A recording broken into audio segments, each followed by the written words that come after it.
Good evening, everyone. Good evening, sir. Sir, is the PPT seen? Sir, it's Shravan from White Army over here. Sir, Mr. Suyash Singh will be presenting. Sir, I think you're muted.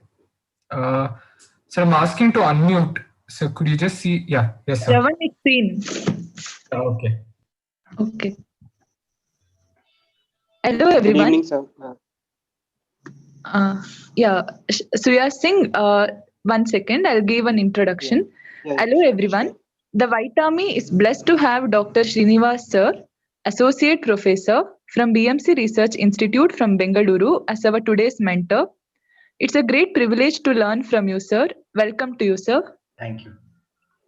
Mr. Suyash Singh, fourth year MBBS from Armed Force Medical College, Pune, has volunteered to present a clinical case of heart disease in pregnancy.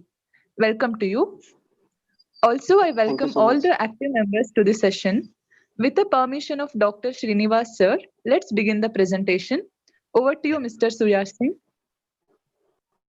Good evening, sir. Sir, may I have the permission to start? Please, go ahead. Sir, next slide, please. My patient, Mrs. XYZ, a 24-year-old female resident of Kondwa, Pune. She is a homemaker by occupation and has been educated till class 10. Informant she is self and the reliability is good. She is the wife of Mr. XYZ, who is a 27-year-old auto driver belonging to a low socioeconomic status by modified Kupuswamy scale. They have been married since 1 year. Her blood group is B positive. Her last menstrual period was 7th July 2020, and her estimated date of delivery is 14th April 2021. She is a primary gravida. She presented with complaints of amenorrhea for a duration of 2 months, and later on by UPT she was found to be pregnant. She has reported for her first antenatal visit and is currently asymptomatic. Uh, History of present pregnancy. She is in her first trimester. The pregnancy was a spontaneous conception which was diagnosed by urine pregnancy test. On ultrasound, it was confirmed to be a single live intrauterine fetus with which was corresponding to the period of gestation of 10 weeks. Routine antenatal investigations have been advised and the reports of the same were awaited. She has been taking preconceptional folic acid. Yeah, just a minute, Suyash. Go back to your Sir. slide. Initially, you said her blood group is B positive. Yes, sir. Was the patient aware of this? Yes, sir. She knew that her blood group was B positive, sir. Okay, fine. Go to the next slide. And you said amenorrhea since 2 months, and she has reported for her first antenatal visit, and she is currently asymptomatic. What symptoms you expected here? Do you know that she is a cardiac patient? Yes, sir. In the due course of history taking, we got to know that she has a history of rheumatic heart disease, and on examination, we found her to have some symptoms of heart disease. She's giving a history that she is a patient of some cardiac ailment that is known. Yes, sir. Right. So, in the chief complaints, amenorrhea is not a complaint. I have been telling this from the beginning of my interaction with White Army. In obstetrics, amenorrhea is not a complaint. Amenorrhea is a symptom with which the patient approaches the obstetrician. So never put amenorrhea under complaints. Always you should start with she is a primary gravida. So start with that. She's a primary gravida presenting with an amenorrhea of 2 months and a known case of cardiac disease. Presently, who is asymptomatic. That is fine. She has reported for the first antenatal visit accepted, but currently asymptomatic. I really do not understand whether you are asking the symptoms of early pregnancy or you are worried about the symptoms of cardiac disease, because right now the case presentation caption is that we are presenting a heart disease in pregnancy. So we know she is a heart disease patient, but when you are examining a patient for the first time, once you know she is a cardiac patient, you can straight away put it. You can straight away say many a times small ASDs you may not be able to diagnose. The small diastolic murmur that you get may not be really appreciable by a person who is not acquainted with this kind of examination, and we have to just go by what the patient says. Or a repaired ASD. Okay, so you may not have any finding, but we still treat her as a patient of cardiac disease. So here she has reported for her first ANC, and she is a known case of cardiac disease and presently asymptomatic. Okay, and don't put amenorrhea Yes, sir. under complaint. Yes, sir. Yes, Okay, sir. go to the next slide. Yeah, here, the third line, you said ultrasound has been done, confirmed single live intrauterine fetus corresponding to a period of gestation of 10 weeks. Let us just treat this discussion as if you are facing your examination. In the exam, you are not given the ultrasound report of the patient. Are you? Is it a Yes, practice in your college? no, sir, not Provide you really. everything? No, sir. No. Ultrasound reports So probably are not given, sir. in that case, unless you are dealing with a doctor patient who can very nicely say this was the report of my ultrasound, it's not possible for a lay person to say it was a single live intrauterine fetus. Your heading now is history. History is what the patient tells you. So kindly don't put the ultrasound report here at all. Routine Yes, antenatal sir. Okay, sir. investigations advised, fine.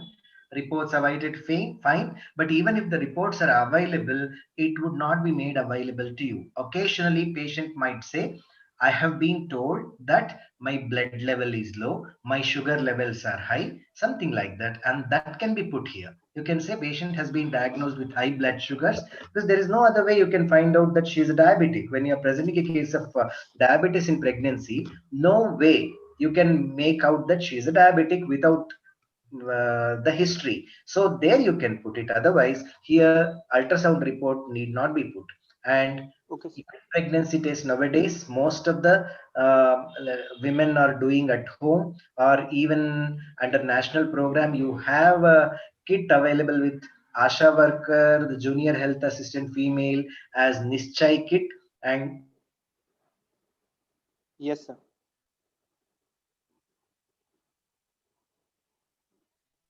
Yeah, some network problem is there, it seems. We will wait for a few seconds. Yes, ma'am.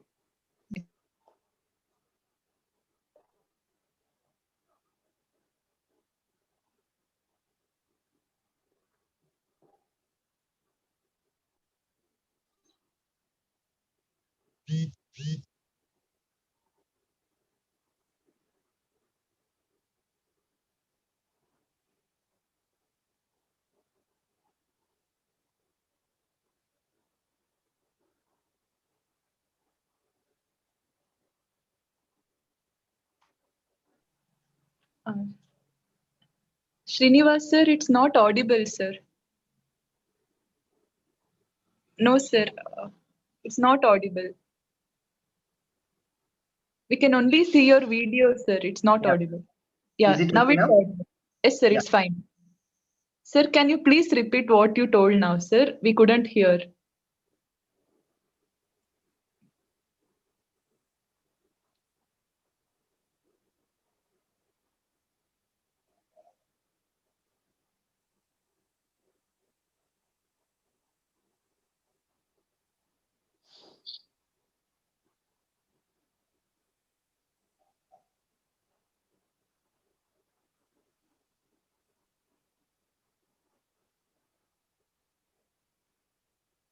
There was some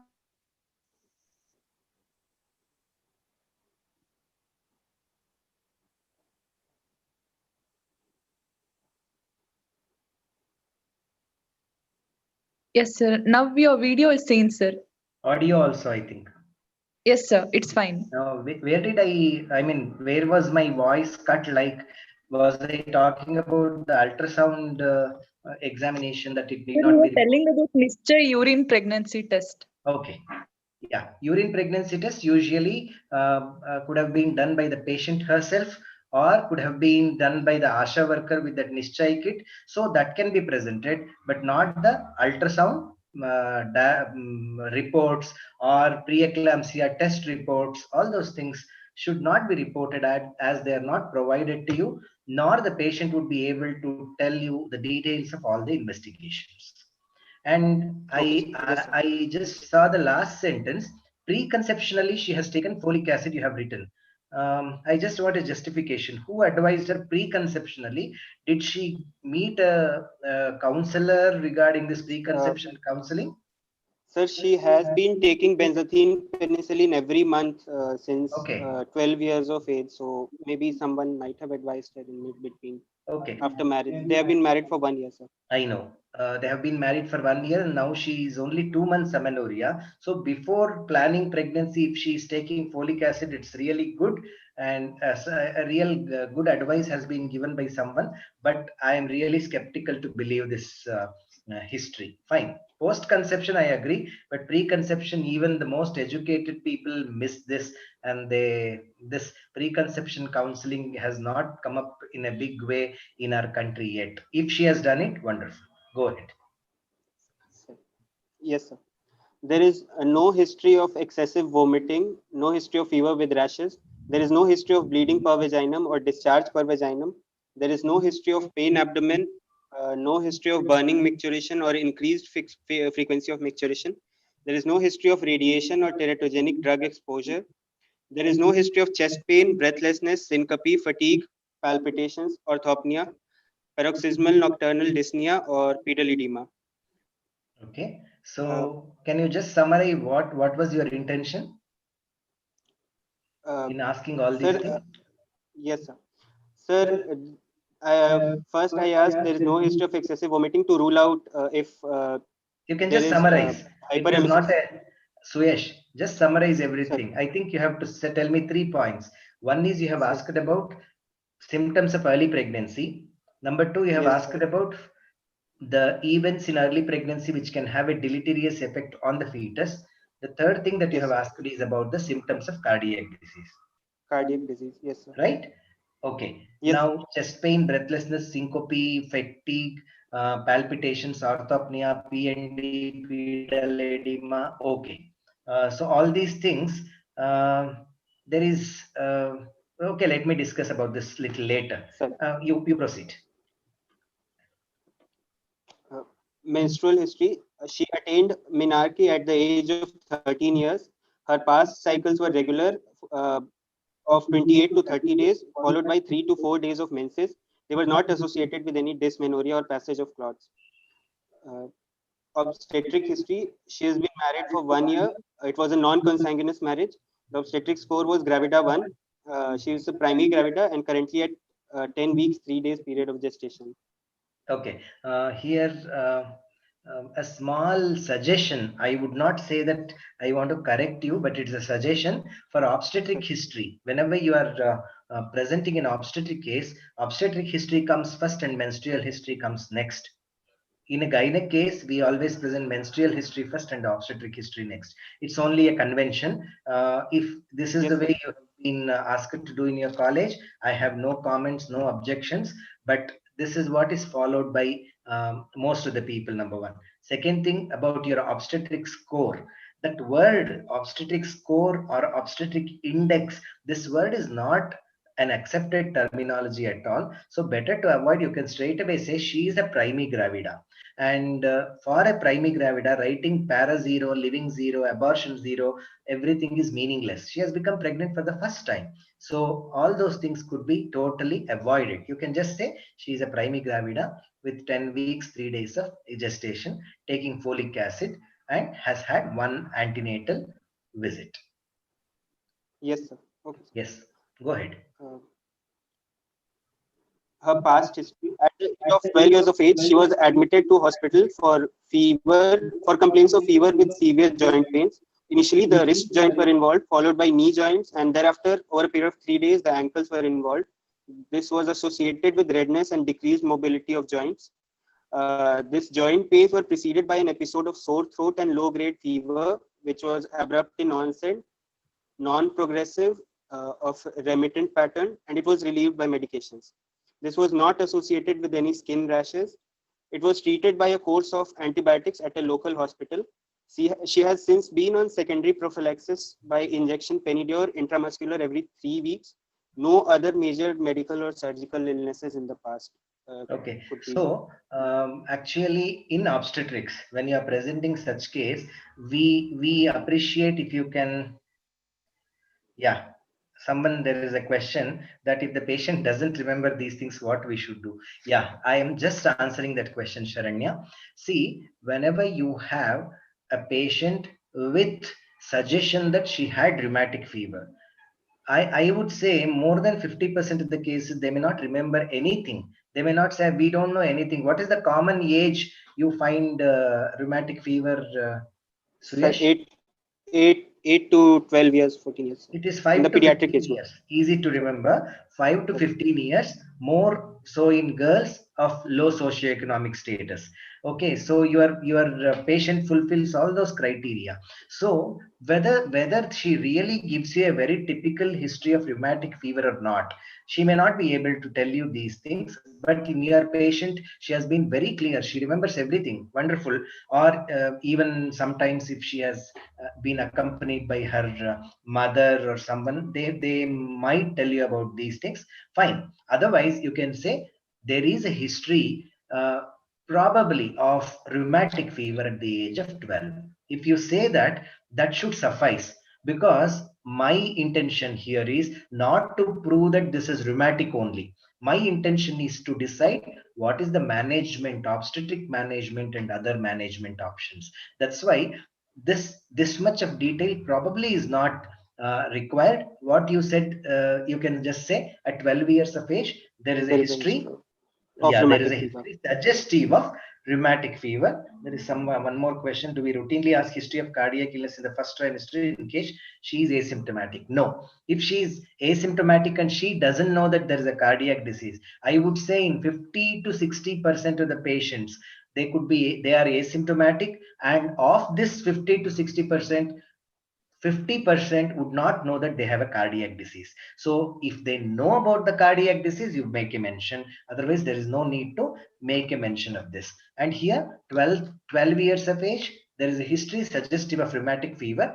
and patient is on prophylactic Penidur once in three weeks. You can even say patient takes an injection once in 3 weeks if the patient doesn't know the name, and probably it is benzathine penicillin. You can just make a mention. Try to avoid trade names like Penidur and things like that. You better say Yes, sir. benzathine penicillin. And here sometimes an obstetrician who is very fond of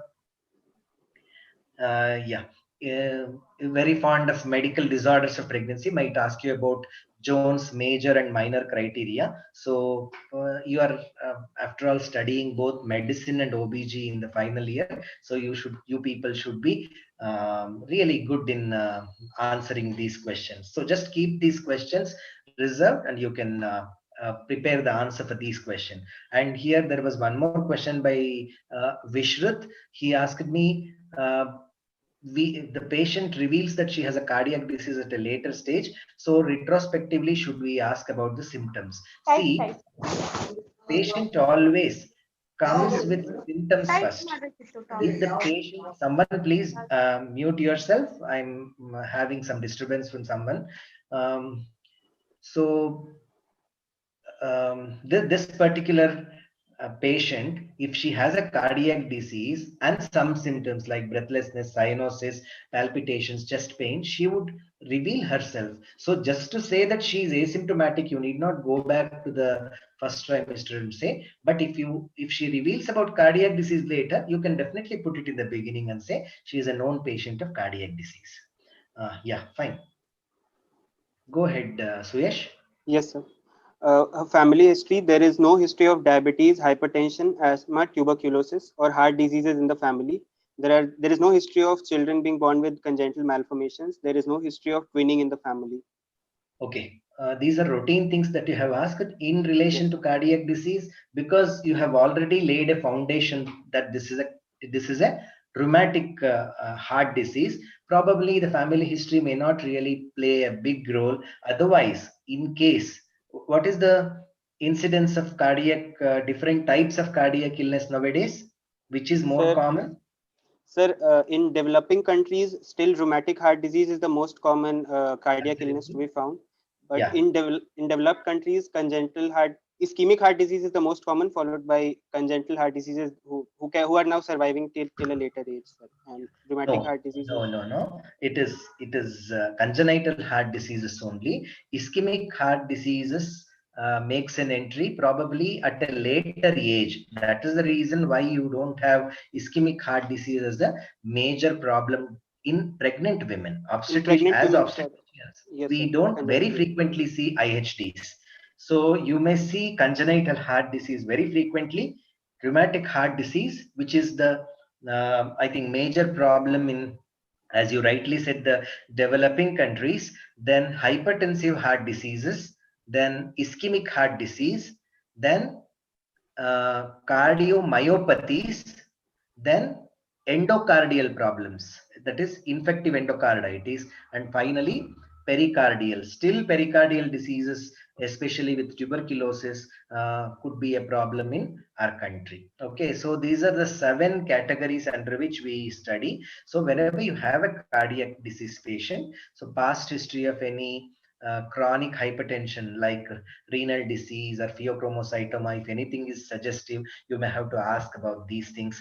And chest pain is an important thing, and any kind of interventions that have been done earlier in her childhood for say congenital heart disease, or frequent admissions to the hospital with cardiac failure or rhythm problems, right? And any events of thromboembolism. These are some of the things which can really help you to stratify these patients into different categories of risk. That is very important. It is called risk stratification process, which involves some points in the history, some in the examination, and some with a couple of investigations. Okay, so try to get all these things. So in the past history, you said no other medical or surgical problems. So it is also required of you to say she has not been hospitalized with any other issues related to the heart after that episode during her 12th year. Okay, so it could be it would be desirable if you do that. So after family history, yes, go ahead. Sir. Her personal history: she consumes a mixed diet and her calories required is 2500 calories, but her intake is 2100 calories with a deficit of 18%. Her appetite is good. She has sound and adequate sleep. Her bowel and bladder habits are regular. There is no history of substance abuse, smoking, alcohol intake, or high risk behavior. There is no history of any known drug allergy. Okay, good. Here, which is the most important aspect of this? Sir, smoking or substance Okay. abuse, Yes, they can have an adverse impact on the heart disease, sir. Yes, I am more worried about sleep. If she says my sleep is disturbed, I have to get up in the night and sit up to make myself comfortable. Okay, so paroxysmal nocturnal dyspnea Nocturnal or dyspnea. even orthopnea. These are very important here. The moment you say sleep is sound, I am very, very comfortable with this patient. So Yes, sir. here, this particular history becomes important, right? Yes, sir. Proceed. The summary: she is a 24-year-old primary gravida at 10 weeks, 3 days period of gestation, spontaneous conception with a past history of acute rheumatic fever, currently on monthly benzathine penicillin secondary prophylaxis, who presented for routine antenatal visit and is currently asymptomatic otherwise. Okay. Is it possible for you to say about NYHA staging here at this stage? Yes, sir. I can say she's NYHA grade 1, sir, because there are no other symptoms. You can perfectly put that here itself, because NYHA categorization doesn't require you to examine her and come to a conclusion. It is totally based on the symptoms of the patient. So here itself you can say presently presented for routine antenatal visit, currently asymptomatic and belongs to NYHA 1, right? Yes. It keeps on increasing your comfort level, right? Don't keep the suspense till the end. In the beginning, only say she's a cardiac disease patient. The moment you are able to comprehend that she has no symptoms and her routine activities are being done properly, no issues associated with that, you can very well say she is NYHA1. Yes, sir. Right. Yes, sir. Go ahead. Examination. The patient is conscious, cooperative, and well oriented to time, place, and person. She is afebrile. Her pulse rate was 90 beats per minute. Taken the right radial artery, which was regular in rhythm, good volume, normal in character, no vessel wall thickening, equal on both sides, with no radio-radial or radio-femoral delay, and all peripheral pulses were felt. Suyash, there is a question by someone here. They are asking me whether diet, calorie, and protein consumption should it always be mentioned or not. See, for anemia patients, multiple pregnancy patients, and diabetics, it is always desirable from every student to mention about the calorie requirement and consumption. But in rest of the cases, normally we don't expect you to. It's not a must, but if you can write it, fine. Otherwise, we really don't expect it. Yes. Yes, sir. No, this is fine. Blood pressure was 110 by 70 millimeters of mercury in both arms in sitting position. Respiratory rate was 16 breaths per minute. The JVP was not raised. It was 2.5 centimeters above sternal angle. Mild pallor was noted. There was no icterus, clubbing, cyanosis, lymphadenopathy, or pedal edema. Her BMI was 24.14 kilogram per meter square, with a height of 155 centimeters, and weight was 58 kgs, and the gait was normal. Okay.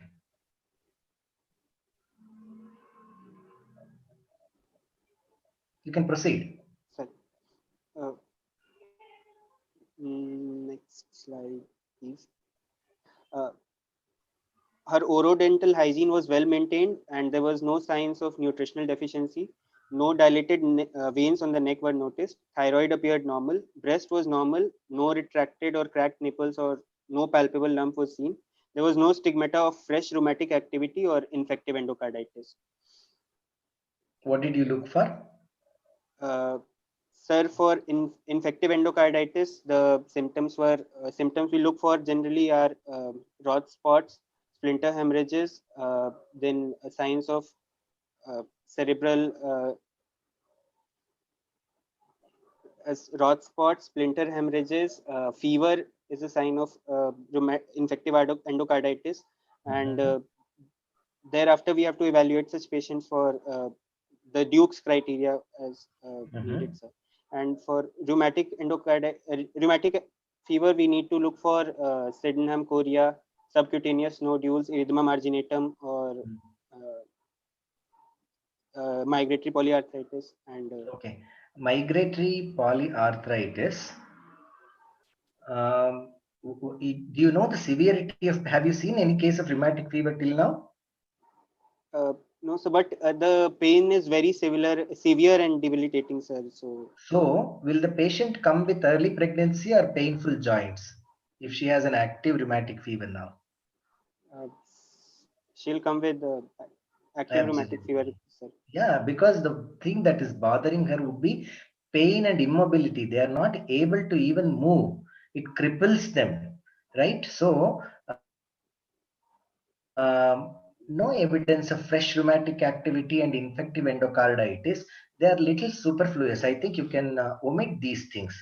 There was a comment by one Mr. Prashant. He said clubbing also could be there in infective endocarditis. Yes, agreed. Anyway, you have mentioned she has got mild pallor. Even mild anemia is a sign of infective endocarditis. And you said she is afebrile. That significantly rules out both infective endocarditis and fresh rheumatic activity. She doesn't have fever at all. So there is probably, if this is little unnecessary sentence, probably you can try to avoid this. Okay. Yes, sir. On systemic examination, the CNS examination was normal with no focal neurological deficits. The respiratory system examination was normal with bilateral equal bilaterally equal air entry, vesicular breath sounds in all areas of lungs, and no adventitious sounds were heard. Okay.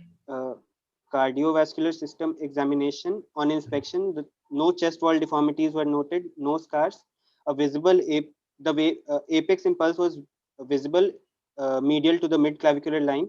On Okay. palpation, the apex beat was felt in the fifth intercostal space, just medial to the mid-clavicular line, and it was tapping in nature.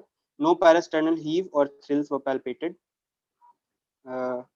Percussion, it was the dull on the apex. On auscultation, S1 and S2 were audible. S1 was louder than S2. P2 was louder, and there was a mid diastolic murmur in mitral area, which was grade 2. It increased on expiration and decreased on inspiration. Pre-systolic accentuation was present, and an opening snap was also noted.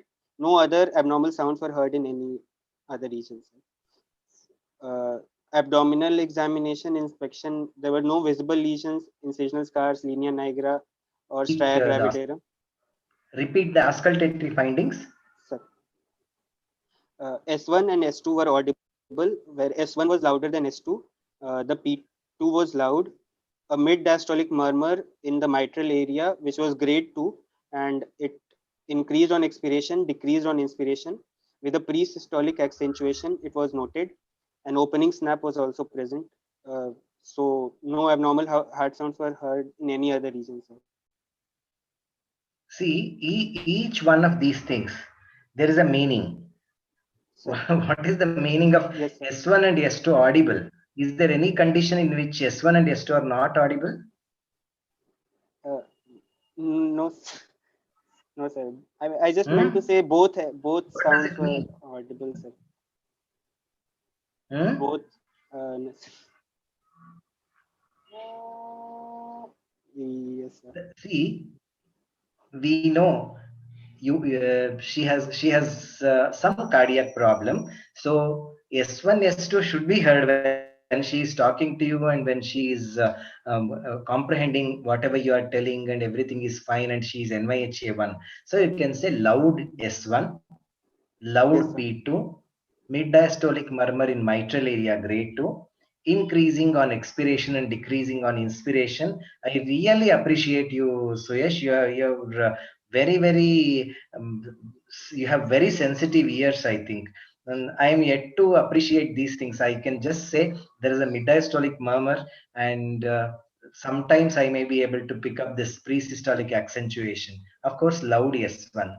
So rest of the things, whatever we describe for mitral stenosis very classically has been heard by you. I really appreciate you. In between, there was a question about apex beat. Could you answer that question? Someone asked me, it should have been lateral to the midclavicular line in pregnancy. So how come it is medial? It can be, but actually right now the uterus is not so much enlarged to push the diaphragm up and heart to that in side. Very early pregnancy, so it is as if we are dealing with a non-pregnant woman. Not all the changes have happened to a degree to shift the cardia to the left side. That is why it is situated medial to the midclavicular line. Very good. And no abnormal sounds heard. Fine.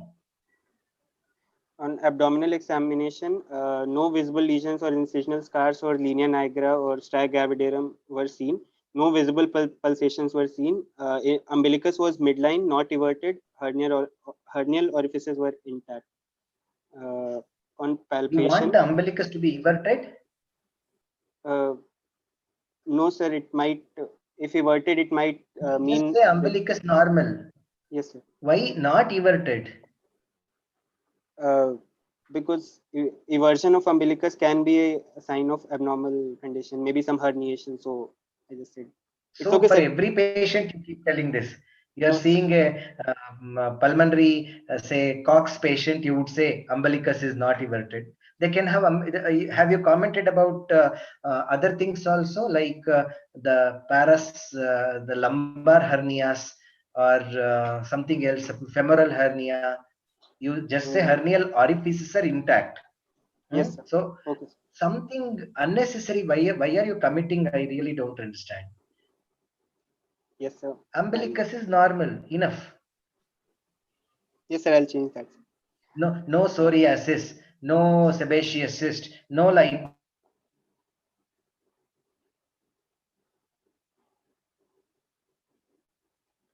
skin. So avoid such things. Yes, sir. Okay. Yes, sir. Uh, Go, proceed. Sir. On palpation, the uh, abdomen was soft and non-tender. Uterus was not palpable. No palpable masses or hepatosplenomegaly was seen. On percussion, there was no horseshoe dullness or ascites. Bowel sounds were present and See, this is what. normal. Why you look for horseshoe dullness? Uh, Sir, because if I just thought maybe cardiac disease, there can be ascites or heart failure in that case. So, Why? Why? When do you expect ascites in cardiac disease? in case of heart failure, if the patient is in failure, then only, sir. Yes. Is there any sign of failure in your patient? No, sir. No, sir. Please do not put all the things as negative. 101 complications. Don't say this is not there, this is not there, this is not there. If something is there, you positively mention it. Otherwise, please don't do this. Yes, sir. Hmm. Uh, Sir, the summary. Yeah, you summarize. 24-year-old primary gravida at 10 weeks, 3 days period of gestation, spontaneous conception with a past history of acute rheumatic fever, currently on monthly benzathine penicillin secondary prophylaxis, presented for routine ANC visit and is currently asymptomatic. On examination, mild pallor was seen and a mid-diastolic murmur with opening snap and pre-systolic accentuation was heard, which was suggestive of mitral stenosis, rheumatic heart disease, NYHA grade 1. And Okay. uh, Diagnosis. so provisional diagnosis. 24-year-old primary gravida at 10 weeks, 3 days period of gestation presented with for ANC with examination findings suggestive of rheumatic heart disease, mitral stenosis, NYHA grade 1. Rheumatic heart disease. See, findings suggestive of mitral Mitral stenosis. stenosis. Your findings are Mitral not stenosis. suggestive of RHD. Your findings are suggestive of mitral stenosis, probably of rheumatic origin, or you can confidently say it is of rheumatic origin. What Yes, else sir. should be written for any cardiac disease? Uh, In sinus rhythm. in sign. What else? In sinus rhythm. Next, Sir, with no evidence of infective endocarditis, not in failure, NYHA grade 1. yes, sir. Yeah, someone pointed it out, not in failure also. So for any cardiac disease, all these things, suffixes should be there. The lesion, probable etiology, rhythm, failure, then infective endocarditis and NYHA grade. Yes, sir. Got it, Suyash? Yes, sir. So that is how your diagnosis should be written. A 24-year-old primary, and just for completion sake, if the same patient were to be, say, a second gravida, and she's say third term pregnancy with breech presentation with previous cesarean section. So how we are going to with anemia? Sir. Okay, how we are supposed to present this? First, always give the diagnosis, the current pregnancy thing. She's a gravida 2, para 1, living 1 with 36 weeks of gestation. Now go to the obstetric problems with breech presentation, with previous cesarean section. Then go to the problem that can arise in pregnancy. For example, anemia due to pregnancy, preeclampsia because of pregnancy, gestational diabetes mellitus. All these things are specific problems in pregnancy. So then you are going to say she is with say anemia or gestational diabetes mellitus, with then go to the medical problems, the long existing the chronic issue that you have diagnosed or which she has revealed and you have confirmed. So this is how first the obstetric issue, then the obstetric complication, then obstetric specific complications associated, then go to the medical issues that could be associated. So any case in obstetrics, you get this kind of thing. First she is pregnant, then she has got some past obstetric events which can influence the present pregnancy. The third thing is you have some events which have cropped up during pregnancy, which are probably going to get out of her once she completes the pregnancy. Then she is ailing with something which is there from a long time. So this is how Yes. in the order you are supposed to go. Yes, sir. Okay. So how Sir. comfortable you are in managing a cardiac patient Sir, with pregnancy? it is a complicated case, sir, and it should involve management by a multidisciplinary team, sir. So, Okay. So you want to put her as a high risk patient. yes, sir. No? And you want a multidisciplinary approach, and you want to optimize the outcome by a joint venture by a team of doctors, right? Yes, sir. So, you know, what was the situation of this cardiac patients about, say, 5 to 6 decades ago? You know, there was a statement given by a person called Peter. He said, if you diagnose cardiac disease in a girl, don't allow her to marry. If you encounter a married girl with cardiac disease, ask her to avoid pregnancy. If you have a pregnant woman coming to you with a cardiac disease, try to persuade her not to continue pregnancy. If she has continued pregnancy, if she has continued her pregnancy and has delivered, try to prevent her from breastfeeding. Right? But now, Yes, sir. I would really put it as a silver lining in the dark cloud of cardiac diseased mothers. There is the evolvement of the evolution of the treatment protocols, or the outcome of cardiac disease with pregnancy has improved so much that the mortality rate is somewhere between 2 to 7%. So here, whenever a woman comes, for example, your patient, she has approached you now and she is asking, doctor, what is my future? I am a cardiac patient, so shall I continue my pregnancy, or what should I do now? What would be your answer? Sir, I would first take her detailed history and examination, and on that, I will start for a risk stratification, sir. Yes, So, on absolutely. that basis, I'll refer to the WHO classification of heart diseases. It has classified heart diseases into class 1, 2, 3, and 4, and there is 2, 3 overlap. So, class 1 diseases can those patients can safely manage pregnancy. They have a good outcome. But class 4 patients, pregnancy is almost contraindicated, or just in case if they conceive, so they should consider MTP till 20 weeks of gestation if they are detected by then. Also, sir, we can also go for some scoring. We can also consider some score. There are scores are available for risk stratification. For example, there is a Carpreg score and there is a Zahara score. So we can calculate these scores and prognosticate what is the risk of maternal mortality in the patients. Yeah. And on that basis, I'll advise you. Okay. So, Suyash has tried to tell us there are various systems by which you can stratify the patient, categorize her as low risk, moderate risk, or high risk. There is nothing like no risk. As I always comment in any pregnant woman, someone is also telling there is something called Clark classification. See, there are so many classifications. There is Carpreg 1, Carpreg 2, Zahara classification, then Clark classification, whatever he said, and WHO, modified WHO classification is there.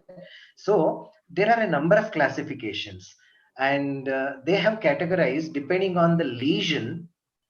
Say, for example, NYHA 1 and 2, then sometimes the mitral stenosis, regurgitant lesions versus stenotic lesions, left heart lesions versus right heart lesions. So this way, whatever has an adverse outcome, all these things are based on various studies across the globe. And one of the simple one, which is Carpreg 1, is very comfortably practiced, and you can remember it very comfortably. Like, number one thing is, look which NYHA grade it belongs to. NYHA 1, 2, 3, 4. Of that, 1 and 2 have been given a low risk category, NYHA 1 and NYHA 2. NYHA 3 and 4, we keep them aside. It is one of the risk factor. Number 2 is outflow obstruction. Outflow obstruction is mitral stenosis. What is the normal area of the mitral valve, Suyash? Sir, 4 centimeter square is the normal. 4 to 6 centimeters square is normal, and 1.5 centimeters square and below would be mitral stenosis, and less than 1 and 0.5 square is critical mitral stenosis. And 1.5 centimeters square, if the mitral valve area is 1.5 centimeters square. Number 2, aortic area is less than 2 centimeters square, and the outflow from the left ventricular to the aorta, the gradient is more than 30 millimeter of mercury. So 3 things you should remember: mitral, aortic, and outflow gradient. Mitral area 1.5 square centimeters, aortic area to 2 centimeters square, and outflow gradient being more than 30 millimeter of mercury. These 3 things will tell that there is some outflow obstruction for the heart. So it has to struggle a lot. The left part of the heart has to struggle a lot to push the blood into the systemic circulation, right? This is the second one. Number 3 is your past history, whatever you have taken. Any past history of cardiac failure, any past history of transient ischemic attacks, stroke, so anything suggestive of thromboembolic phenomenon, and arrhythmias, previous arrhythmias. These things, these events, past events, will put the patient into risk, right? Finally, the ejection fraction. You do an echocardiogram and look at the ejection fraction. If it is less than 40%, left ventricular ejection fraction less than 40%. So you remember this NOPE, NOPE criteria. NOPE. N is for NYHA, O is for outflow obstruction, P for past history, and E for ejection fraction. And whatever list I gave you, you give each one risk factor, consider each one as a risk factor. If no risk factors are there, the chances that your lady will die during labor or during pregnancy is less than 5%. Less than 5% is the maternal mortality. Almost 25 to 30% is the maternal mortality. So it becomes around 5 times. 5 to 25. Yes, sir. If one factor is there, more than 2 factors, 2 and more than 2 factors are there, then the chances that she is going to die is to the tune of 75%. Okay, so this is the simplest risk stratification. And also remember, pulmonary stenosis, Eisenmenger's, Marfan's aortopathy, the root dilated to more than 4 centimeter, and tight aortic stenosis, NYHA 3 and 4. These categories are the contraindications for pregnancy. I can just put it in the other way, are the indications for early termination of pregnancy. Taken further, I would say all these are indications for elective cesarean section. Answer is same for all the 3. Which women you avoid pregnancy? I gave the Peter statement, no, strongly applicable to this group of women who are going to die to the tune of 75%. Number 1, as per NOPE criteria. The second group is the 5 diseases which I told, the particular lesions, and if they become pregnant, try to terminate, avoid pregnancy. If they become pregnant, try to terminate. If they continue pregnancy, don't never allow them for vaginal delivery. These are the indications for elective cesarean section, Yes. right? Yes, sir. Okay. Now you have a very ideal patient. She has approached you at 10 weeks. What is your Sir. plan? How are you going to manage her throughout Sir. pregnancy? So for this patient, sir, I'll first ask her to come at more frequent ANC visits. I will order special investigations for her like ECG, echo, and other things, and take her for a I'll take a cardiology opinion for her, and sir, I'll ask if there is for this patient then anticoagulation is not valid, but in other patients it can be. We have to consider anticoagulation also, and uh, and then she'll have to come for frequent visits, sir, for checking. She'll have to take rest, not exert too much, and I'll tell her about the risk factors associated and the complications which she can have, and when to report, when not to report. Counseling, sir, which I have to do for her. Okay, so you have tried to tell quite a few things in the antenatal care. Before that, there was a question regarding our previous comment about cesarean delivery. Is there no role for vaginal delivery in cardiac patients? That was a question. I think you should answer it. Yes, sir. Sir, vaginal delivery is not contraindicated in cesarean section in heart diseases in cardiac patients. In fact, it is the preferred mode of delivery for most Absolutely. patients. Cardiac, cesarean section is considered only for patients for obstetrical complications or Mentioned. Yeah. for these five cases, which Yes. you So enumerated. only for obstetric indications we are doing cesarean section, or for the specific cardiac ailment which we mentioned earlier, we are doing cesarean. Otherwise, vaginal delivery is the preferred mode of delivery for cardiac patients. Right. So now you told about the antenatal care. I want to be a little more clear to Sir. all the participants what exactly should be the schedule of the antenatal care for these patients. So, number one, everyone is interested in knowing I have a heart disease. Should I get admitted or not? Can you answer this question? Sir, there are some some phases in pregnancy which have a high risk of during which there is a high risk of development of failure. So, at those phases, I would ask her to come and get admitted. For example, in 28 to 32 weeks, the cardiac output is maximum and the chance of failure is high.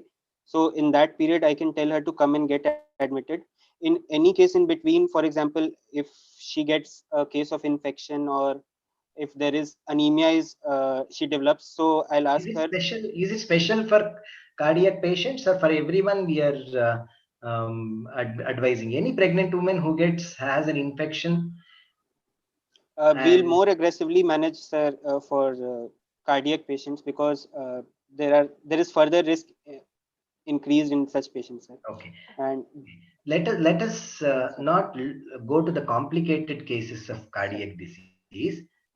Even any cardiac patient who comes to us sir, with NYHA 1, 2, 3, 4, the dictum is 1 3 and and 2. 4.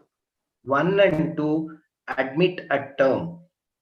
Sir. Around 37 to 38 weeks, you admit them, plan the delivery, stabilize them, see that no complication occurs.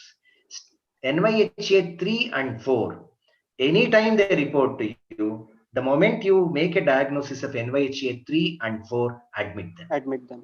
Am I Yes, sir. clear? So this Yes, is sir. the admission policy for specifically cardiac disease, Cardiac patient. right? If you have a normal pregnancy who comes with severe urinary tract infection, I'm going to admit her. Cardiac patient, I'm going to admit her. Severe anemia, I'm going to admit both cardiac patient. So nothing special about the issues that you raised, but in a cardiac patient per se, NYHA category wise, we decide about the admission policy.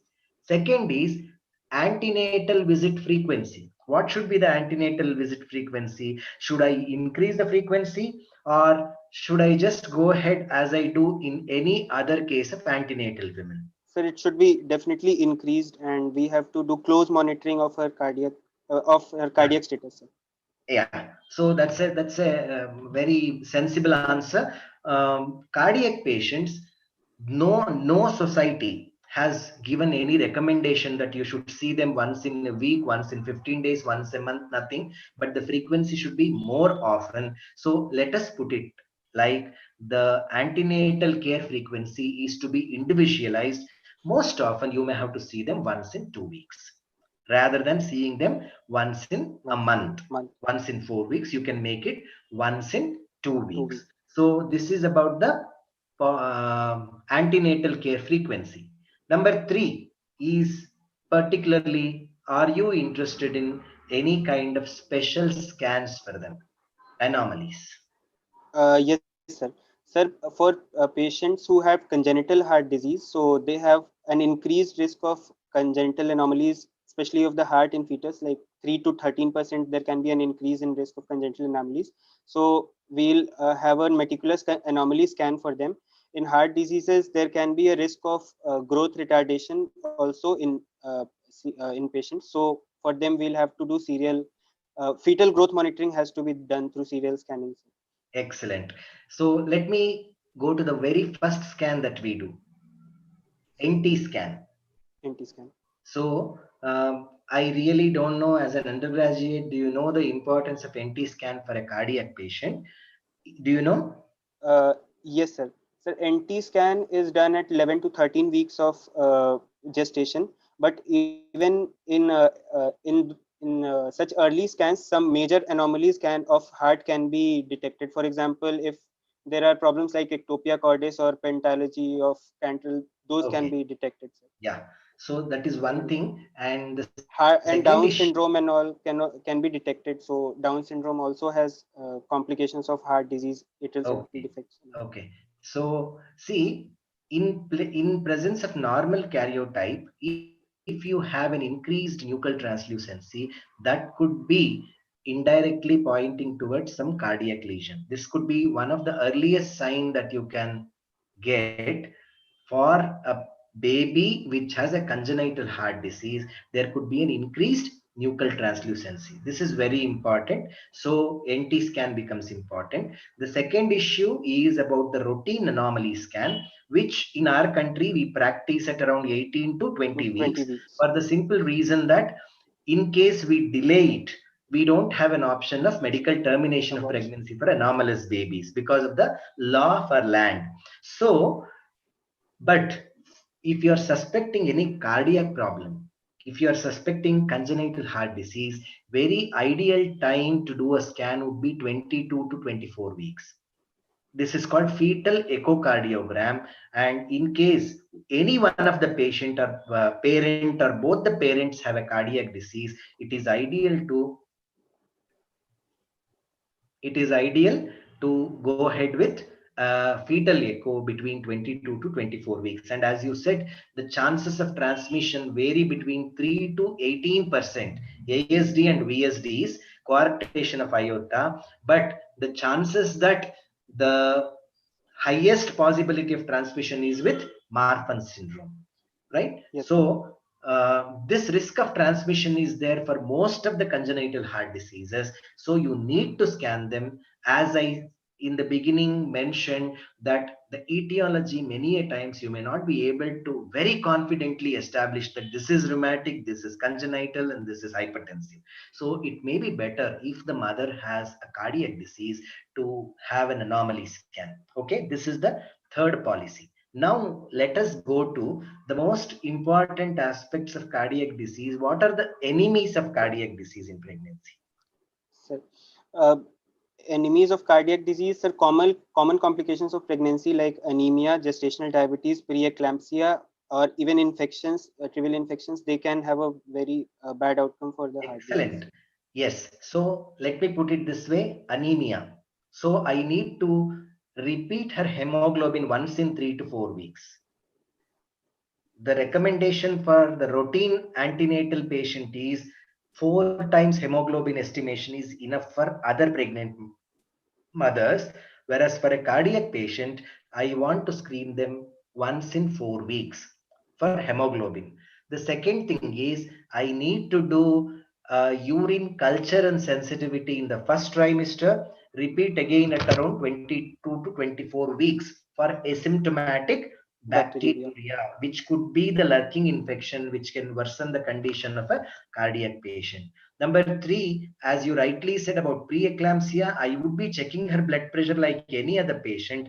So along with that, you have asked for urine asymptomatic bacteriuria, but don't forget to ask for albuminuria also. So albuminuria, asymptomatic bacteriuria, anemia. These 3 enemies should be tackled from the beginning. Keep looking for these things and do. And the other point which you raised was that she should take adequate rest. Yes, sir. Adequate rest and should avoid anxiety.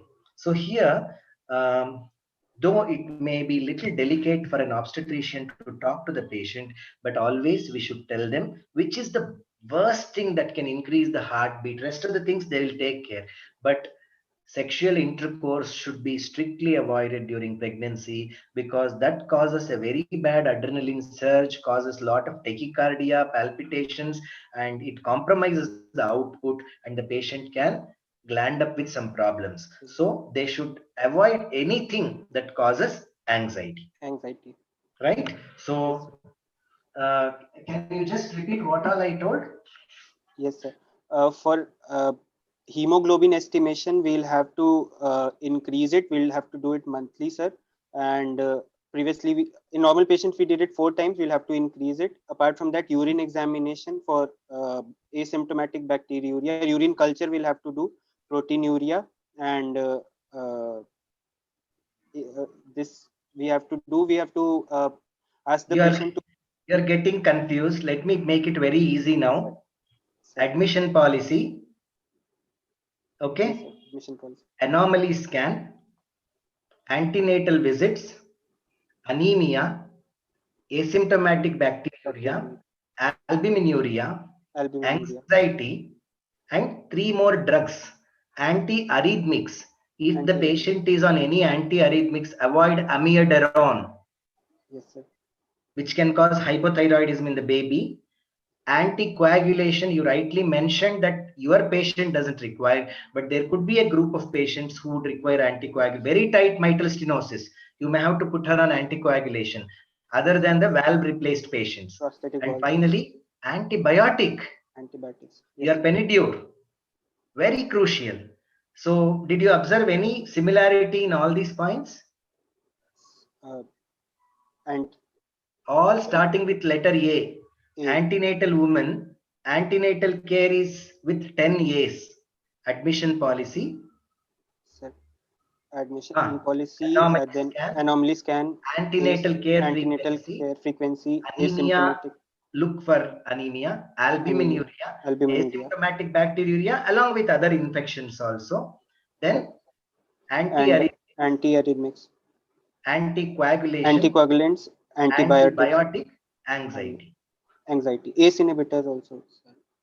ACE inhibitors we usually don't use unless she is a hypertensive. Hypertensive heart disease is very rare in pregnancy. Yeah, you can add one more, 11th, as your contribution. Fine. So it becomes simple for you now. How to differentiate between easy fatigability and fatigue in pregnancy, especially in late pregnancy. Okay, there is a question by Prashant, and this totally takes my, before completing the antenatal aspect of pregnancy, you just try to tell me patient with cardiac disease and a pregnant woman who is without a cardiac disease have similar symptoms. Yes, sir. Yes, agree? Sir. Yes, sir. Can you name the symptoms which are present in both?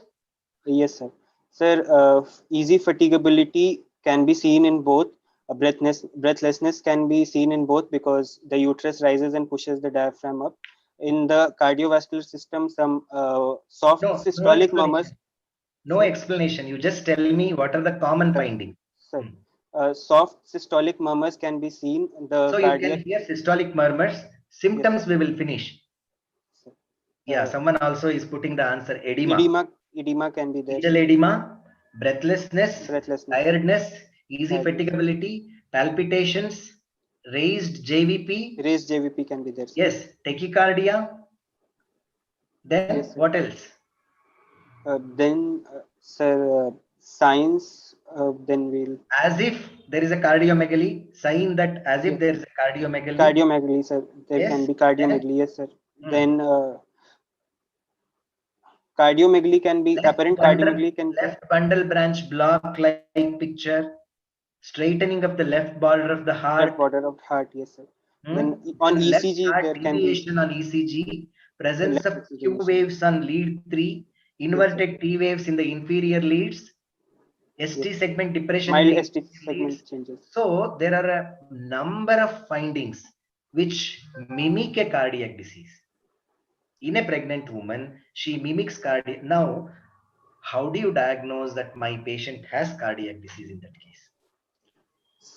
Sir, there are some symptoms which are not seen in pregnancy at all, sir. Exactly. For example, orthopnea, PND will not be normally seen in pregnancy. Very good. Cough and hemoptysis, these things, nocturnal cough especially. Cough is seen, not hemoptysis. Yes, sir. Hemoptysis will not be cough, seen. not hemoptysis. Hemoptysis is never seen normally in pregnancy. Normally seen in pregnancy. Orthopnea and paroxysmal dyspnea most often are suggestive of heart disease. Yes, sir.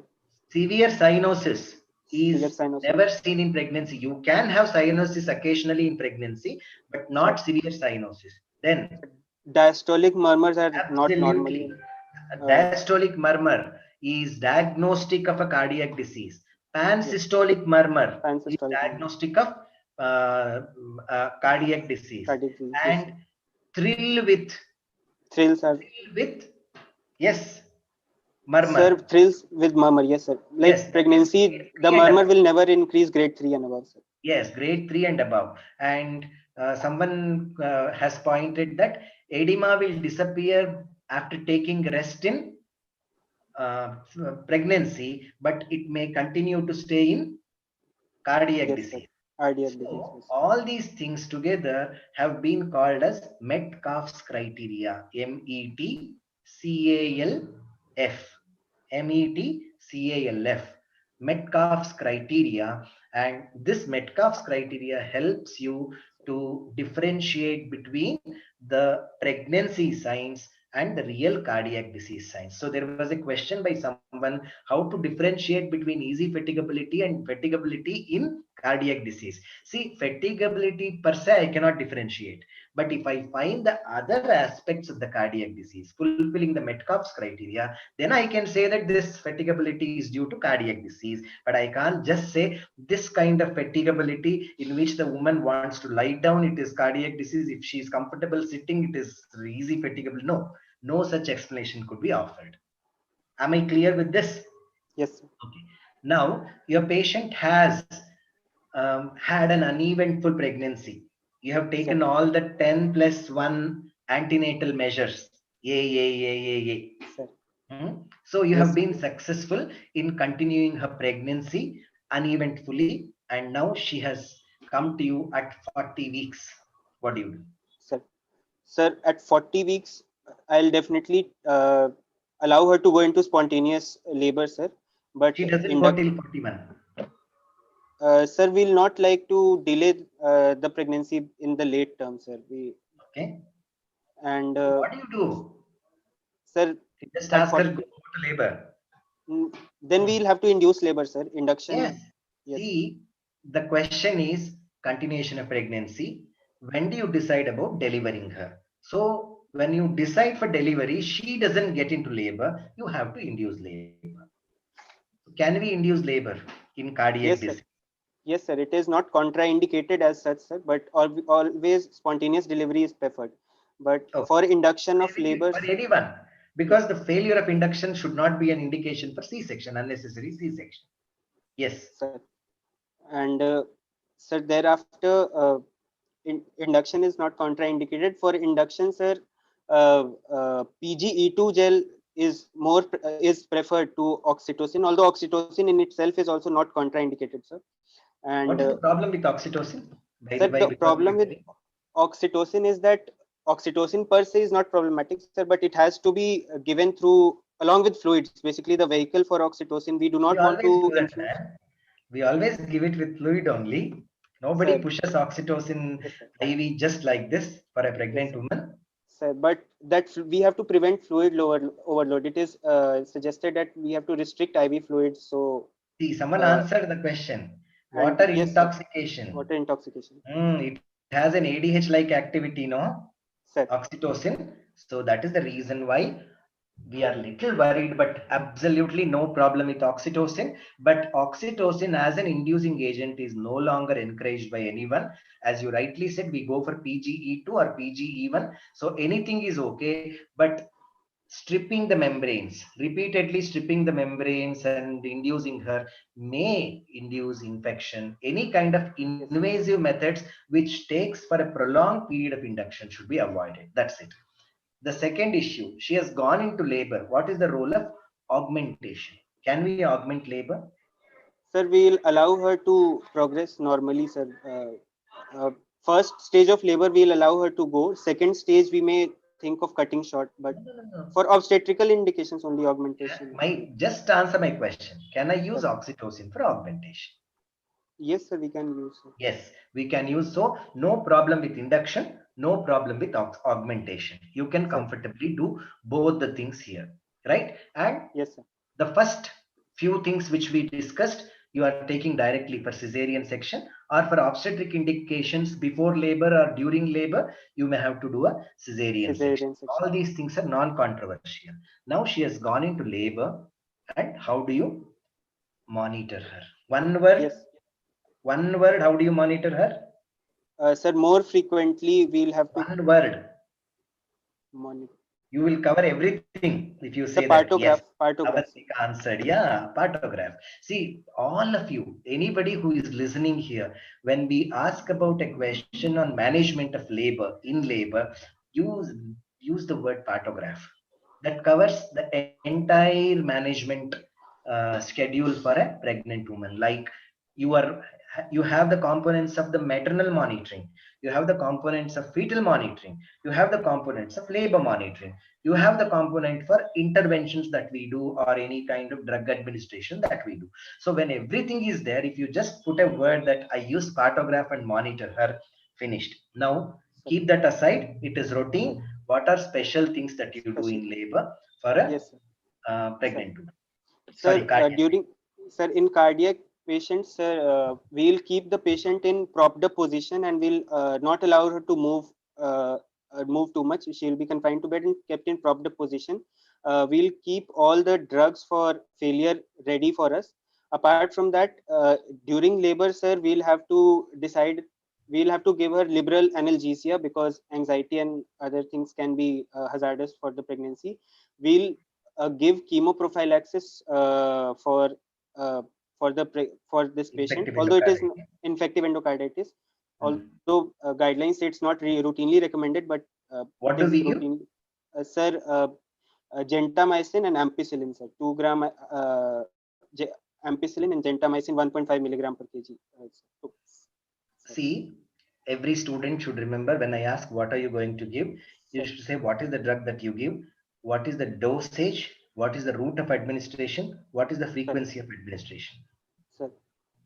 Sir, the drug and ampicillin 2 gram IV and gentamicin 1.5 milligram per kg will be given 3 to 6 hours before labor and one single dose, sir. That will be given. Right.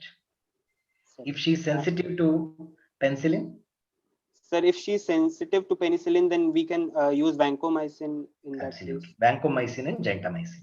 Okay. Vancomycin, sir. That is about And the antibiotic. Yeah. antibiotics, yes, sir.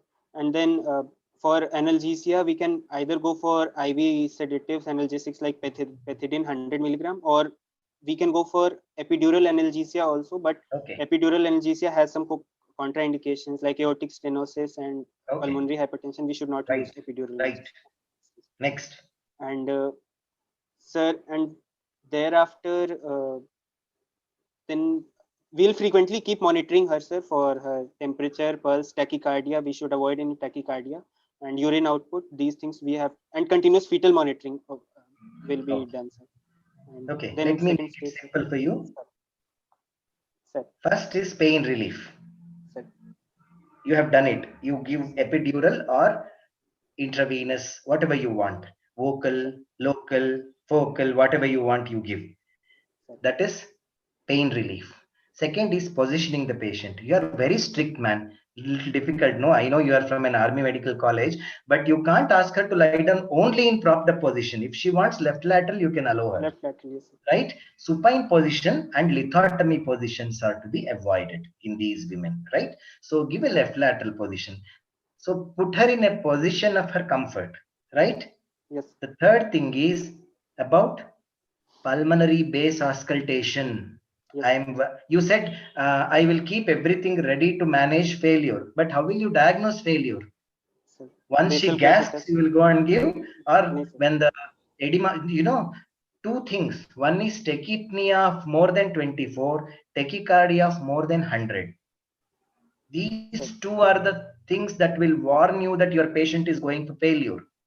Tachypnea more than 24, tachycardia more than 100. 100. So, along with that, keep auscultating the pulmonary base. You may get the crepitations. The moment you hear the crepitations, you are supposed to act immediately. Yes. Then, prevent fluid overload. The moment you admit your patient to the labor room, the first thing the staff nurse does is put an IV line and hang a bottle. Sir. That satisfies the patient, patient's attenders, the staff nurse, and everyone, but for not a cardiac obstetrician. So what is the policy? The policy is 75 ml. All the lesions, preferably all this one, stenotic lesions, you try to keep the patient on a wet side, and all the regurgitant lesions, try to keep the patient on a dry side. Dry side. Wet side is 125 to 150 ml per hour, whereas dry side is 75 ml per hour. So this should be the fluid administration protocol. Then keep a hand on the pulse at least once in half an hour. Patient's pulse. Even I may have a tachycardia, dealing with such patients fine, but keep a hand on the pulse of the patient. Look for any arrhythmias. Labor is the time when patient can go for arrhythmias. So keep a watch on that. And put a pulse oximeter and see whether oxygen saturation is falling down. If it comes below 95%, you have to administer her oxygen. So pulse rate monitoring and pulse oximetry for oxygen status. Oxygen administration need. Then prophylactic antibiotics you mentioned, right? One more prophylaxis. If she is on anticoagulation, then you should be very, very careful during this situation, because this is the time when she can bleed profusely because of your anticoagulation. So the anticoagulation policies should be like, you should have stopped heparin at least 12 hours before labor, or if she has gone into labor with heparin, you are supposed to give her protamine sulfate. Yes, sir. Okay, so second stage with prophylactic cutting short of the labor. Second stage. And if you have the facilities, keep a physician with you, physician or a cardiologist with you. This team approach, of course, pediatrician is always there. So this team approach is very important. Can you repeat and tell me what was special in these things? Yes, sir. Sir, for monitoring, we'll have to keep, we'll have, like, she can go from positioning the patient. position to left lateral also. Positioning the patient, positioning the patient. Pulmonary base auscultation, prophylactic antibiotic, and prophylactic anticoagulation policy, prevent fluid overload, sir. Then pulse monitoring, pulse oximetry for oxygen regulation, physician keeping, prophylactic cutting short, second stage cutting short, stage of labor, all parturient P, 10 P's. Yes. Want to add one more? Sir. 10 P's. Yeah, 10 P's. Sir. Want me to repeat? Sir. Positioning the patient. Positioning the patient. Pain relief. Pain relief. Pulmonary base auscultation. Prophylactic antibiotics. Then pulse monitoring, pulse oximetry, pain relief हो गया. Pain Then over. sir, physician has to be there. Prevent fluid overload. Prevent fluid Presence of overload. physician. Then Prophylactic prophylactic anticoagulation policy anticoagulation or policy. protamine. Protamine, sir. And 11. finally, And finally, forceps. prophylactic cutting short Yeah. of second stage. What do you want to cut short? Sir, second stage of labor because of the pushing and bearing down efforts. With what do you want to cut short? I didn't ask you why you want to cut short. Sir, both ventouse or forceps can be used, but forceps is preferable because it will not, because no maternal effort will be required for Absolutely. Very, very good. Here, the idea why we cut short the second stage is Valsalva maneuver is going to give the maximum stress to the heart, which she has to make while pushing the baby out. Sir. And the complications like pulmonary edema are at its height during the second stage. So when you cut short the second stage, it should be such that the patient will not be having any kind of pushing efforts. Sir. If you use ventouse, there is a participation by the patient also, but when you use forceps, there is no participation by the patient. You are doing everything. So forceps delivery is the preferred mode of delivery, right? Okay. Now, how do you manage the third stage? So third stage, sir, we'll do the active management of third stage of labor as usual, sir. But ergometrin is contraindicated in this patient. 1 minute. Are you giving ergometrin in active management of third no, stage? Sir. No, sir. It's not used. But otherwise, also, sir, ergometrin will not use, sir. Ergometrin, when do we use? Sir, in postpartum hemorrhage, sir. Postpartum hemorrhage. Ravish is asking, forceps requires lithotomy position. Will it be harmful? See, for some time, for a short period of time, it should be fine. And this is the reason I saw an explanation recently. Ventouse delivery is preferred because you can conduct ventouse delivery in the left lateral position. That was the explanation offered. Very sensible explanation. But my intention here is to reduce the efforts of the mother and momentary, say for a couple of minutes, if you put the patient in the lithotomy, it should not be really harmful to the patient. Okay, right. Now you are answering me about third stage. Methargin, sir. Methargin, sir. Methargin, right.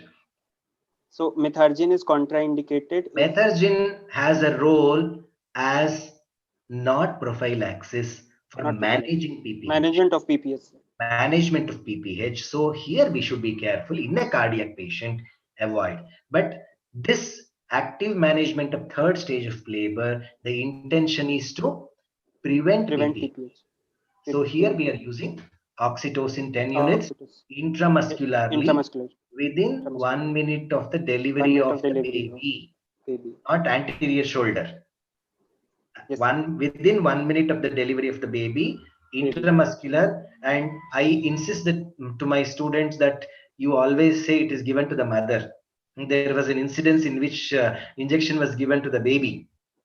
So let us be very clear. It is given to the mother intramuscularly 10 units within 1 minute of the delivery of the baby. Fine? Baby. Right. Yes. So this is active management of third stage. So what is the management in the puerperal period? For puerperal period, sir, we will not discharge the patient for almost 2 weeks. When because you shift her out of the labor room? Sir, for 24 hours, we'll keep her in ICU or HDU, sir, because there is an increased risk of failure in this period. So we'll keep her in ICU or HDU, and sir, we'll continue. Then, sir, then again we'll discharge her at 10 to 14 weeks, and continuous monitoring will be 10 to 14 weeks. 10 to 14 months. Sorry, days, sir. 10 to 14 days. 10 you 14 keep days, her for 14 days in the hospital. Sir, because there is a risk of developing failure. No, see, peripartum cardiomyopathy can make its appearance at 5th month. So let us keep 5 months. Shall we? No, sir. No, there is no need to keep for 10 to 14 days the routine NYHA 1 or 2 cases. 3 and 4 as the need. If she is really not totally recovered, you may have to keep her as long as it is required.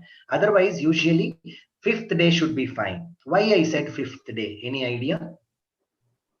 Sir. The number 5 has a lot of significance in cardiac disease. Yes, sir. That rule of 5 of when can a patient go into failure, sir? So 1.5, 2.5, 3.5. No. Okay, let me just clarify it. Rule of 5 starts from antenatal period. Antenatal 5 period. weeks of pregnancy.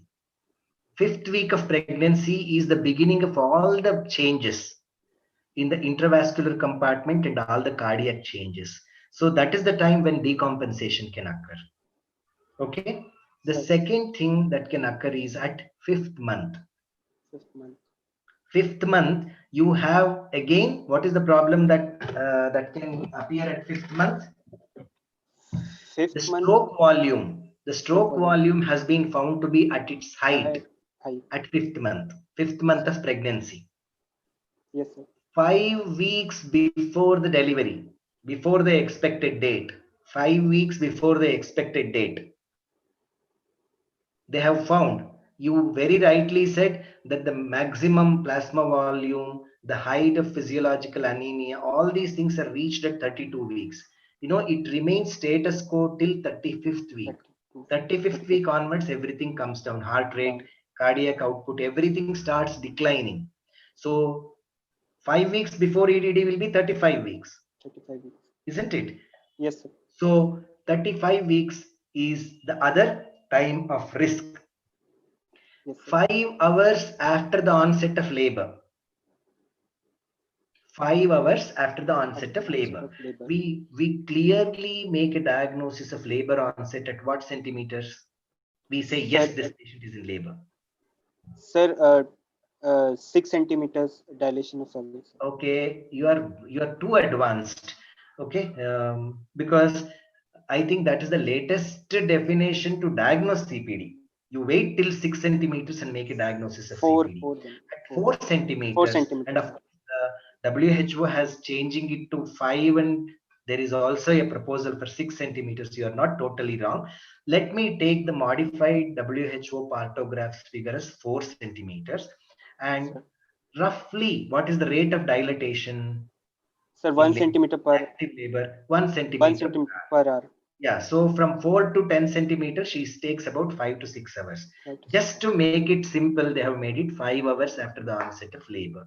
So it is probably the second stage, 9 to 10 centimeters. So second stage is the most risky period, again, because of the heights of uterine contractions and increased frequency, pushing back most of the blood into the circulation. Yes. So again, she is at risk of death because of the cardiac failure. And 5 minutes after the delivery. 5 minutes after the delivery, everything goes back from the heart. So there is a lot of preload for the heart, and she can have cardiac failure. 5 hours after delivery. Up to, it is not exactly 5th hour after delivery, from 5 minutes to 5 hours, there is a risk of arrhythmia. Pulse rate starts falling, and this fluctuation can lead her to go for anemia. 5 days, 5 hours to 5 days, she is at the risk of infective endocarditis, infectious morbidity. 5 days to 5 weeks, she is at the risk of thromboembolism. 5 till 5 months, she is at the risk of peripartum cardiomyopathy. Okay, all these things are the killers in a cardiac disease. Can you summarize the killers of cardiac disease now? Not the rule of 5. Sir, 5th week of pregnancy, when all the physiological changes start, then 5th month of pregnancy. What events will kill a cardiac patient? Events which will kill a cardiac. Sir, anemia, infection, thromboembolism, or peripartum cardiac failure, pulmonary edema. Pulmonary edema. Yes. Infective endocarditis. Yes. Then you said, you are telling thromboembolism. Thromboembolism. Arrhythmias. Arrhythmias. Myocardial infarction, sudden vasoconstriction. You very rightly said about oxytocin. If you push oxytocin into the circulation, they have found that it is going to cause profound sudden hypotension. And this sudden hypotension can compromise the coronary circulation. First reason. Second reason, they have found oxytocin receptors in the coronary vessels. So the moment oxytocin goes and stimulates these vessels, coronary vasospasm occurs. The patient can have myocardial infarction. For these two reasons, she can have MI and die. And finally, she can die at a later stage because of the cardiomyopathy. Am I audible? Am Yes, I sir. audible? Yes, sir, you're audible. Okay. So these are the causes of death in a cardiac patient. So now you have managed her. In the puerperal period, the discussion was not complete yet. In the puerperal period, number one, as I said, the pulse rate is falling down. There is a risk for arrhythmia. So look for arrhythmia. Number two is breastfeeding. What about the advice on breastfeeding for these women? Unless the patient is in failure, you have to encourage her to breastfeed. Unless she is in failure, she can continue to breastfeed.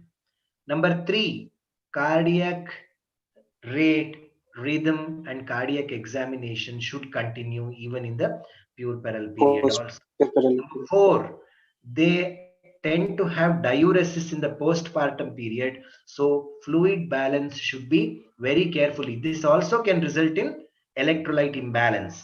So fluid balance, the diuresis part should be taken care. Number five is the exercises. If she is lying down post cesarean, she should keep moving her limbs. She should be turning this side, that side. As early as possible, try to mobilize her. Next important aspect is family planning. You should advise her a proper contraceptive for any cardiac patient. Next, strenuous breathing, gasping. Whenever you observe a cardiac patient struggling for breathing, you should immediately concentrate on her. She might be going into failure. Then finally, consider the use of heparin. Yes, Arrhythmia, sir. breastfeeding, cardiac examination, diuresis, exercise, family planning, gasping, heparin. A, B, C, D, E, F, G, H for puerperal patient. Sir. Here, I want to elaborate a bit more on 2-3 aspects. One is breastfeeding. It should continue unless she is. Number two is about family planning. I want a very honest opinion from you. Your patient XYZ. You want to advise contraception for XYZ or Mr. XYZ? Sir, best will be if the male undergoes vasectomy, sir. That will be the best for the patient, sir. Otherwise, then barrier contraception will advise her. Oral contraceptive. After the birth of this baby, she will be a primipara. So she says, no, doctor, I'm very seriously thinking this is a boy baby. I will try for one more girl, or this is a girl baby. I want to have one more boy. What all limiting or rather spacing methods you can advise? Tell me about hormonal contraception. Sir, hormonal contraception, oral contraceptives are generally contraindicated because of their increased risk of thromboembolism. But progesterone only pills can be used, but again not advised. Why? Okay, some link problem with Suyash. Um, he said oral contraceptives. Let us not call should oral not be so much in case of heart disease. Let us call it combined oral contraceptive. It is not Combined just oral. oral contraceptive. COCs, which contain estrogen. Yes. Estrogen content is going to increase the risk of thromboembolism. So totally, absolutely contraindicated. Any progesterone method, POP, DMPA injection can be safely used. Coming to barrier methods, yes, you can. That would be one of the safest and the best methods to use, but least used properly. You can just say use barrier methods, and they may say yes, we are using barrier methods, but come back after 6 or 7 months with a pregnancy. So that is not a reliable method. Coming to IUCD, can we advise IUCD for patient with cardiac disease? IUCDs, it was a bit controversial issue earlier because you are putting something inside, and so the patient can have an increased risk of infections. So they were not for using IUCD, but now it has been found that IUCD is not absolutely contraindicated in, I think it comes under medical eligibility criteria 2 for a cardiac disease, uncomplicated cardiac disease. You can use IUCD. One advice that was given was that the threads of the IUCD are cut close to the external os than leaving them hanging in the vagina, 2 centimeter or 1.5 centimeter. Then coming to tubectomy versus vasectomy, here I have an argument. I wish Suyash was online. I would have enjoyed asking him Sir, these. I'm there, sir. I'm there, You're sir. there. Fine. Okay. Your net problem. You said Yes, sir. There's you want to advise the husband to undergo vasectomy. You said. Okay. I am going to put another argument in front of you. Very interesting argument. This even I think in till I was doing my post graduation, I used to answer the same thing to everyone. But my my professor asked me this question, and then I realized yes, it's a wonderful thinking and a great argument in favor of men. Very rarely women talking in favor of men. Okay, so yes, now if what is the lifespan of your patient?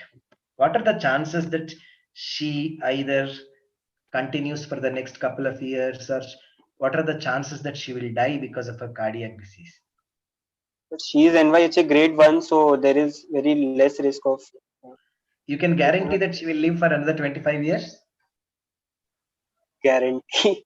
Sir, No, not possible. I can't. not possible. No, sir. Even you can't, right? No. So we don't know. She might worsen. Her mitral stenosis may become very tight. She may not be able to, because rheumatic heart disease is a progressive disease, unlike your CHD.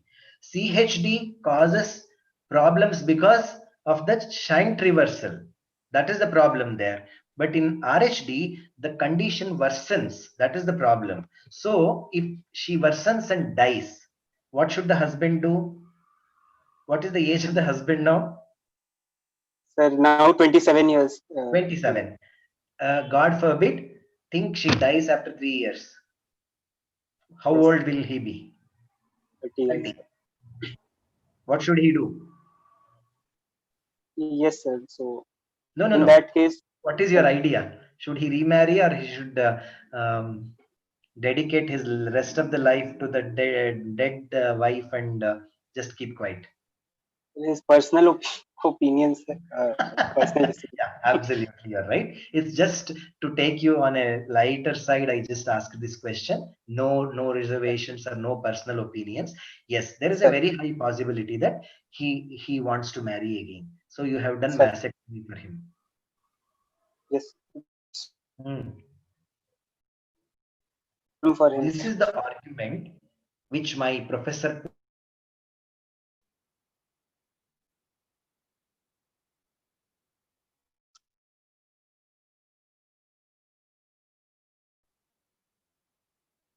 vasectomy.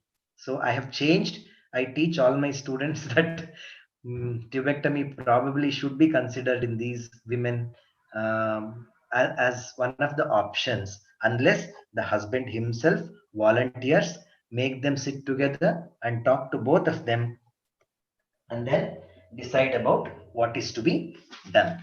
Okay. Yes. Yes, sir. Yes, sir.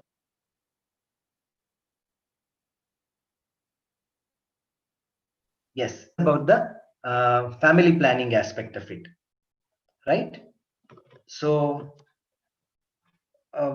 sometimes most often this is the commonest condition that we get. The commonest lesion that we get is mitral stenosis. Commonest condition that we get is rheumatic fever.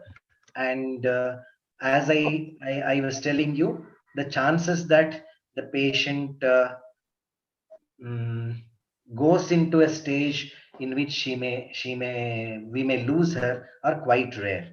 Now your patient has presented with failure.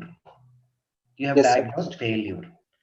Sir, So in the first trimester, what you do, in the second trimester, what you do, close to delivery, what you do, during labor, what you do. sir. Sir, in the first trimester, if she has been diagnosed with failure, then I would request her to terminate the pregnancy because she is already in a worse condition. If in second trimester, if she is diagnosed with failure, uh, then second trimester it depends. Like if it is before 20 weeks or after 20 weeks, sir. If termination of pregnancy is possible. After 20 weeks, I'll not advise termination because then it will be as risky as the the termination of pregnancy. The procedure is as risky as continuing the pregnancy itself. So we'll continue with the pregnancy. For uh, third trimester, sir, it depends at what gestational age she has. If it is 28 to 36 weeks, then we can give steroids and try to advance the pregnancy as much as we can and deliver her. But heart disease as such will not spontaneously improve on delivery like many other conditions. So is Okay. So you are more worried about pregnancy than the situation of heart failure. Any trimester, if I get a case with failure, I will manage the cardiac failure. yes, How do you manage cardiac failure? Sir, for cardiac failure, sir, I'll start her on diuretics to reduce the preload and afterload, control blood pressure, improve oxygenation by giving oxygen, sir, and then depending on uh, the contractility, we may have to use inotropes or sir, maybe we may need to use pacing devices if the pace heart rate is not adequate, sir. So depends, sir. Okay. So if this is your prescription, whatever you said, Sir. Probably your patient will die in the next 10 minutes. You say, your sister, give diuretics, improve oxygenation. The third thing you said was that you would give inotropes and then something else. So you write these things in the case sheet. What should the staff nurse of that ward do? She should go to your pharmacology book and open and find out what are the inotropes and which inotrope I should give for this patient. See, I mentioned you in the beginning, if you are administering something, please mention what you are giving, how much you are giving, how frequently you are giving, what is the route of administration. So diuretics, why do we give diuretics? The most important use of diuretic is to reduce the preload. And mainly in pulmonary edema, the commonest cause of death in cardiac failure is pulmonary edema. Are you more worried about right heart failure or left heart failure? Sir, left heart failure is more worrisome, sir. Yeah, absolutely. Right heart failure usually causes a bit of tender hepatomegaly, ascites, and pedal edema. Right? Of course, there is nothing like it just remains as right heart failure and for a long time. No, there is always a combined thing, and we call it a congestive cardiac failure. But in most of these left-sided heart diseases, we end up with acute pulmonary edema as the cause of death and the emergency situation. And the treatment here is to reduce the preload of the heart, but we can detect clinically pulmonary edema. Yeah, you have to detect pulmonary edema clinically and treat. That's what. So when she comes with breathlessness, orthopnea, and see, one of the literature mentions nocturnal cough. If the patient is telling night times I cough a lot, that could be the earliest sign of impending pulmonary edema. These patients require special care, and you may have to really label them as you may have to downstage them from NYHA 1, 2 to 3. So this is what is mentioned in some literature about nocturnal cough. So now diuretic is always furosemide. Don't Furosemide, yes, sir. talk 80 of milligram. anything else. Yes, And it is always intravenous, yes, and it is always repeated doses. So you start with 20 to 40 milligrams of furosemide intravenously, sir. and depending on the condition of the patient, in the next 30 to 60 minutes, you may have to repeat the same dose again. So this is the management of preload. And how do you manage afterload? Afterload is Sir, managed by vasodilator, and antihypertensive. nitroglycerin is the most standard one that is being used. Though Vasodilator, I yes, am sir. telling all these things, I always take the help of a physician or a cardiologist, right? It should be a team approach. Yes. Sir, Number three is you should reduce the workload of the patient. How do you do it? Rest, propped rest, up yes. position, gravitational drainage. So propped up, rather decrease the venous return by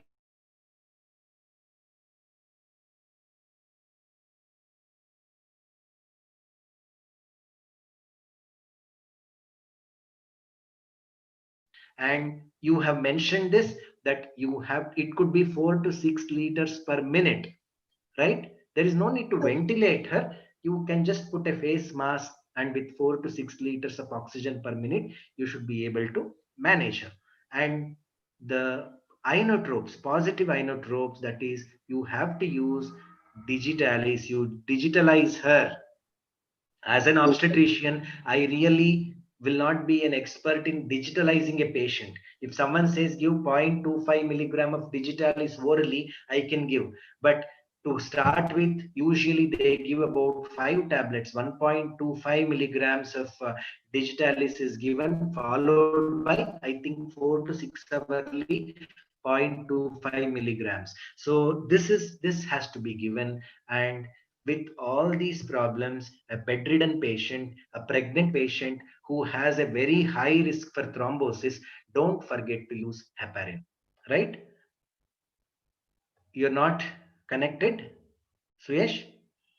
Okay, so this is how we manage congestive cardiac failure, and this is something which most often kills the patient. And management in a high dependency unit or an ICU with a team, especially with a cardiologist, an intensivist, an obstetrician, and an anesthetist. Anesthetist come intensivist could be there, and this is the management of CCF per se.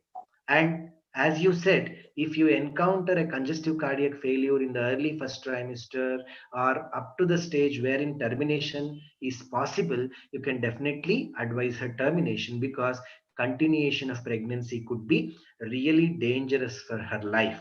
The second thing, if you encounter it in the second trimester, why I meant asked this particular question about second trimester is, after managing, take the opinion from a cardiothoracic surgeon. Now comes the importance of surgery, Yes, sir.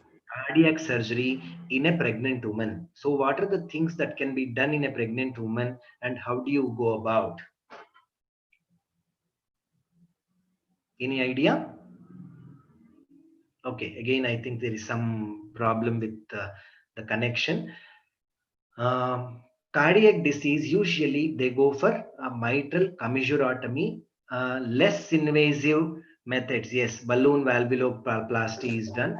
Less invasive surgeries are usually planned, because though the ideal surgery that should be planned for a mitral stenosis or any kind of thing is valve replacement. The moment you replace the valves, the patient has to be put on a very strong anticoagulation, no less than warfarin.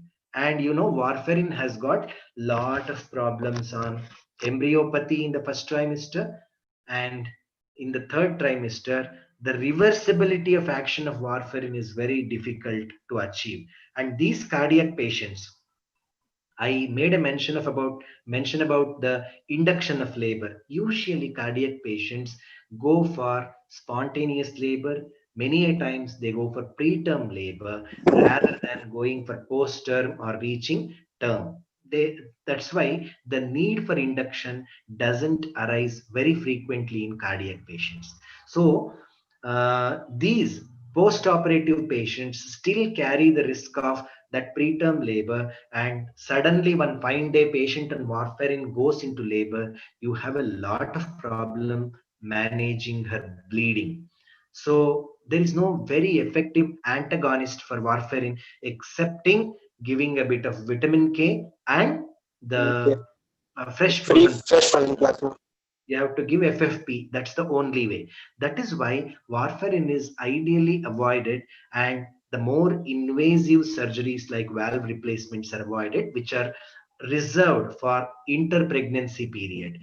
So, but if absolutely necessary, you can do a valve replacement, but it has been found that the perinatal mortality and maternal mortality both are significantly increased if you do valve replacement rather than mitral commissurotomy.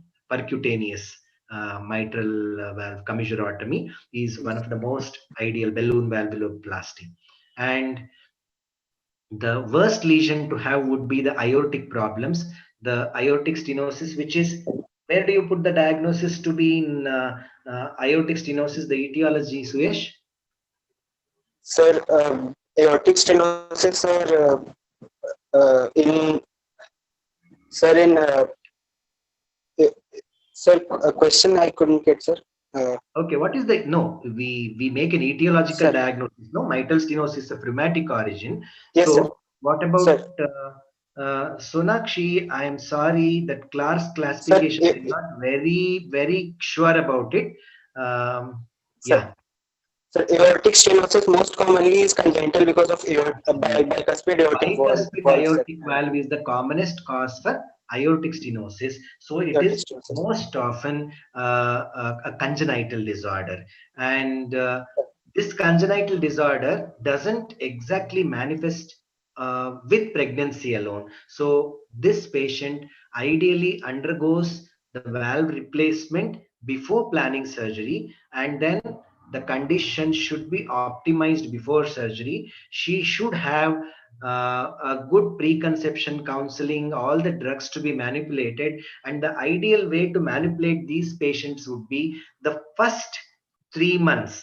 Ideally, first 3 months they will be put on the unfractionated heparin. Low molecular weight heparin is something which has the least effect on thrombosis. So we usually don't prefer that in cardiac patients. You start them on heparin in the first trimester, in the second trimester, and also in the earlier part of the third trimester, probably up to 33 34 weeks, you can go ahead with warfarin. You should go back to warfarin. That reduces the risk of thrombosis to a very significant extent. And from 34 weeks onwards, again put them on heparin, and always maintain the INR at 1.5 to 2. This is very 0.5 to 2. crucial in preventing thromboembolic episodes in these patients, right? Yes, sir. So infective endocarditis carries a very grave risk. Infective endocarditis carries again a grave risk. Blood culture is the way you diagnose these things. You diagnose the presence of an infection, and gram negative septicemia with infective endocarditis, one of the very challenging things to treat, and the mortality rate is very high for two reasons. One is the septicemia, second is because of the formation of thrombosis and again thromboembolic phenomenon. And myocardial infarctions, we very rarely see myocardial infarction, but it carries a grave prognosis. In case you have a patient with, say, unstable angina or evolving myocardial infarction, and uh, coronary angiography is required, then with minimal exposure abdominal shielding, you may have to, in the interest of the mother, you may have to subject her for angiogram, and whatever interventional treatment is required for her should be carried out, because that takes the priority to the pregnancy. And if there is any risk of excessive exposure, especially in the first trimester, you can offer her termination of pregnancy. And I just repeat, if they have arrhythmia, Suyash also has mentioned this. One is you can use beta blockers, though beta blockers have a risk of fetal growth restriction during the pregnancy. Still, you may have to use beta blockers as controlling the rhythm is the priority here. Then you can use digitalis, you can use quinidine, but amiodarone should, which is a very commonly used antiarrhythmic agent, should be avoided. But pacemakers can definitely be used to control these problems. Yes. What else, Suyash? Are you online?